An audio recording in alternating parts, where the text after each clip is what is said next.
امریکی سیکرٹری خارجہ Marco Rubio کی جانب سے، جو کہ عام طور پہ اس وقت ایران امریکہ کے اس معاملے کے اوپر کچھ پس پردہ نظر آتے ہیں، زیادہ ایکٹیو نظر نہیں آتے، ان کی جانب سے گفتگو کی گئی ہے۔ اس پہ انہوں نے کہا کہ اگر آبنائے ہرمز کھولنے سے ایران کا مطلب یہ ہے کہ ہاں آبنائے اس وقت تک کھلی رہے گی جب تک آپ ایران کے ساتھ تعاون کریں گے، ایران کی اجازت لیں، ورنہ ہم آپ کو اڑا دیں گے اور آپ ہمیں ادائیگی کریں، یہ آبنائے نہ کھلنے کے مترادف ہے۔ ان کا یعنی کہنے کا مطلب ہے ایران جو ہے وہ ہمیں دھمکیاں نہیں دے سکتا، ہم اس کی دھمکیاں نہیں لیں گے کہ جناب آپ ہماری بات مانیں تو ہم گولہ باری نہیں کریں گے، اگر آپ نے ہماری بات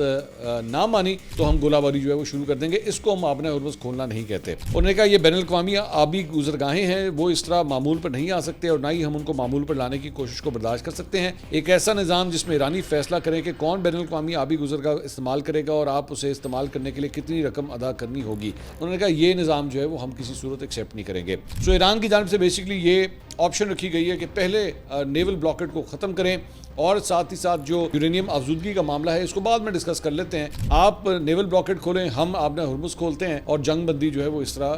مزید جو ہے وہ کنٹینیو کر سکتی ہے۔